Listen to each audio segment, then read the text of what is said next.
ఎన్నికలు జరిగిన సందర్భంలో యావత్ దేశం చూసినట్టుగానే ఇంచుమించు ప్రజల తీర్పు ప్రజలు ఏ రకంగా ఉండాలని కోరుకున్నారో అదే విధంగా వస్తున్నట్టు మనకు ట్రెండ్స్ని చూస్తే తెలుస్తుంది. అస్సాం లాంటి రాష్ట్రంలో మూడవసారి 2/3 మెజార్టీతో దాదాపు 140కి గాను 100 సీట్లలో బీజేపీ విజయదుందుబి సాధించి మూడవసారి అధికారంలోకి రాబోయే దిశగా వెళ్తూ ఉంది. దక్షిణాది రాష్ట్రాల్లో పర్టికులర్గా పుదుచ్చేరికి సంబంధించి సహజంగా రెండోసారి అధికారంలోకి ఎప్పుడూ అధికారంలో ఉన్న పార్టీ రాదు, కూటమి రాదు. కానీ ఆ సంప్రదాయాన్ని పటాపంచలు చేస్తూ ఎన్డీఏ కూటమి మళ్ళీ రెండోసారి పుదుచ్చేరిలో అధికారంలోకి రాబోతుంది. ఈ కూటమి కార్యకర్తలకి, ఆ రాష్ట్ర ప్రజలకి, ప్రధానంగా భారతీయ జనతా పార్టీ కార్యకర్తలకు కూడా ఆంధ్రప్రదేశ్ బీజేపీ తరఫున ధన్యవాదాలు, అభినందనలు తెలియజేస్తున్నాం. ఇక వెస్ట్ బెంగాల్ విషయానికి వస్తే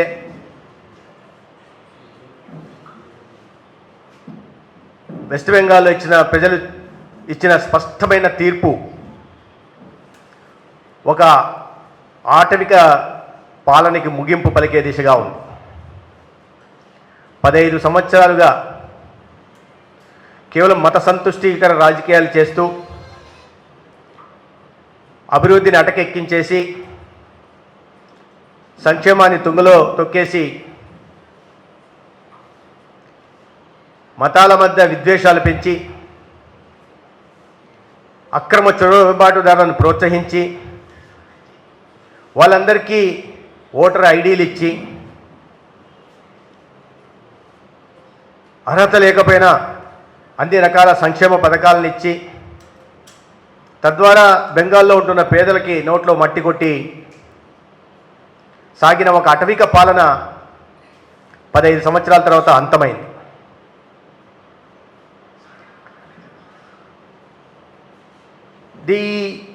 అదేవిధంగా తమిళనాడులో కూడా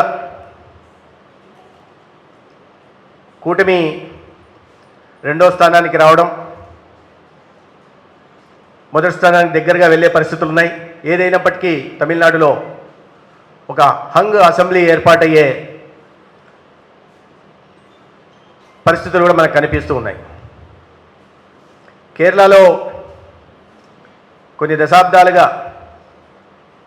ఒకవైపు కమ్యూనిస్టులతో, రెండో వైపు కాంగ్రెస్ వారితో, మూడో వైపు మత ఛాందసవాద శక్తులతో పోరాడుతూ ప్రతి ఎన్నికల శాతాన్ని పెంచుకుంటూ వస్తున్న బీజేపీ ఈ ఎన్నికల్లో దాదాపు 3 నుంచి 5 అసెంబ్లీ స్థానాల్ని సొంతంగా గెలుచుకునే అవకాశాలు కనిపిస్తున్నాయి. గణనీయంగా ఓట్ల శాతాన్ని కూడా పెంచుకోవడం జరుగుతుంది. దేశంలో ఎక్కడ ఎన్నికలు జరిగినా లేదా జాతీయ స్థాయిలో జరిగినా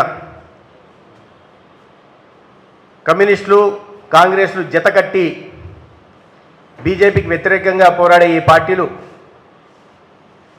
కేరళ రాష్ట్రానికి వచ్చేసరికి ఒక టాసిట్ అండర్స్టాండింగ్తో చాలా స్ట్రాటజిక్గా వారు బీజేపీ గెలుస్తుందన్న చోట్ల చేతులు గడపడం, తద్వారా బీజేపీ అవకాశాలను గండి కొట్టడం ప్రయత్నం చేస్తూ ఉన్నారు. ఈసారి బీజేపీ ఓట్ల శాతం ఖచ్చితంగా వారు ఎటువంటి కుటిలయత్నాలు చేసినా ఓట్ల శాతం పెరిగే అవకాశం ఉంది. ఇది మొత్తంగా చూస్తే దేశ ఎన్నికలన్నింటినీ మీరు కలిపి చూస్తే ఇవాళ జాతీయవాద శక్తుల పట్ల, భారతీయ జనతా పార్టీ సిద్ధాంతం పట్ల ప్రజలకున్న విశ్వాసం, ఒక 12 సంవత్సరాలుగా దేశ ప్రధానిగా ఏ ప్రాంతం పట్ల ఎటువంటి వివక్ష చూపకుండా, ఏ వర్గానికి అన్యాయం చేయకుండా సబ్కా సాథ్, సబ్కా వికాస్, సబ్కా విశ్వాస్, సబ్కా ప్రయాస్ అనే మంత్రంతో ఒక సంకీర్ణ ధర్మానికి ఫెడరల్ కోఆపరేటివిజానికి కూడా పెద్దపీట వేస్తూ అభివృద్ధి ప్రాతిపదికనే రాజకీయాలు చేస్తూ వస్తున్న నరేంద్ర మోడీ గారి నాయకత్వం పట్ల కూడా ప్రజలకున్న అచంచలమైన విశ్వాసానికి ఇది ఒక తార్కాణంగా భావించాలి. ఇవాళ దక్షిణాది పశ్చిమ రాష్ట్రాలు కాకుండా తూర్పు రాష్ట్రాల్లో ఇటీవలే ఒడిశాలో గెలవడం జరిగింది, అస్సాంలో గెలిచాం, ఈశాన్య రాష్ట్రాల్లో గెలుస్తున్నాం. ఎంతో కొరకరాని కొయ్యగా ఉంటున్న వెస్ట్ బెంగాల్లో కూడా ఇవాళ భారతీయ జనతా పార్టీకి ప్రజలు పట్టం కట్టారు.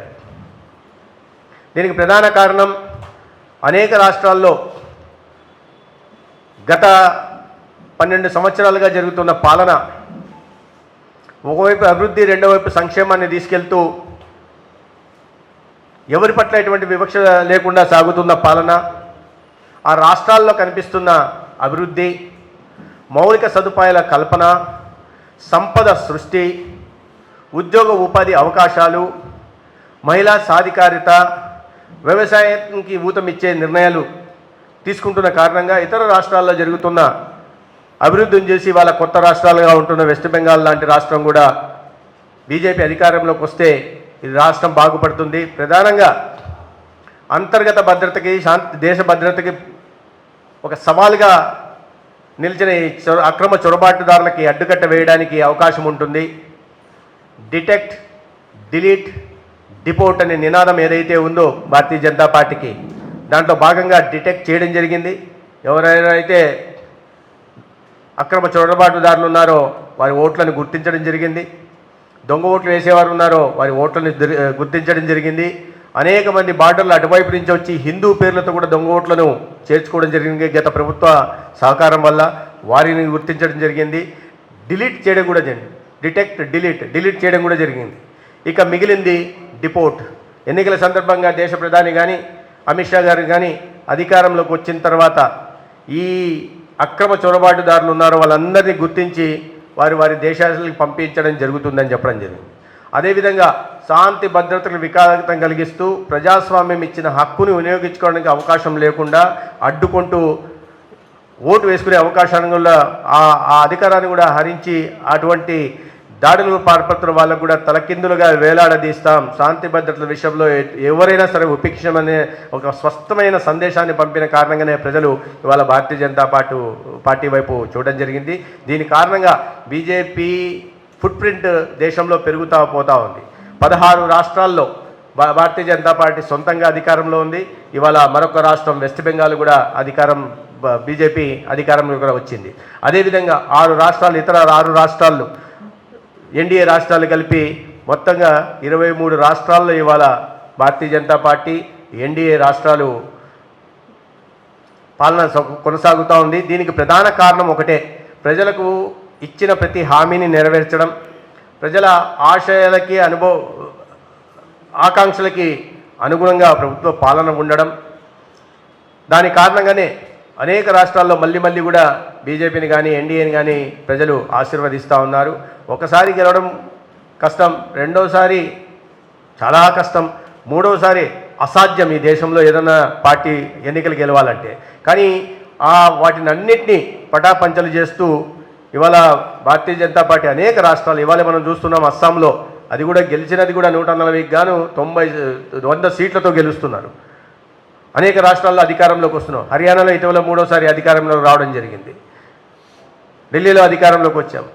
గోవా లాంటి రాష్ట్రాల్లో క్రిస్టియన్ మెజారిటీ ఉంటున్న రాష్ట్రాల్లో 3వసారి వరుసగా అధికారంలోకి రావడం జరిగింది. మధ్యప్రదేశ్లో వరుసగా అధికారంలో రావడం జరిగింది. గుజరాత్లోనైతే ఏకంగా 7 సార్లు వరుసపెట్టి ఎన్నికల్లో గెలిచి ఇవాళ రాబోయే 8వసారి జరుగుతున్న ఎన్నికల్లో కూడా ప్రజలు మళ్ళీ బీజేపీని ఆశీర్వదించడానికి నరేంద్ర మోడీ గారి నాయకత్వంలోనే అన్ని రాష్ట్రాలను కలుపుకొని ఈ దేశాన్ని విశ్వగురువుగా చేయడం కోసం ఒక వికసిత్ భారత్ నిర్మాణం చేసే దిశగా కూడా వెళ్ళడానికి అవకాశం ఉంది. వీటికి అన్నిటికీ ప్రధాన కారణం ఏంటంటే ప్రజలు కోరుకున్న విధంగా పాలన కొనసాగుతూ ఉంది.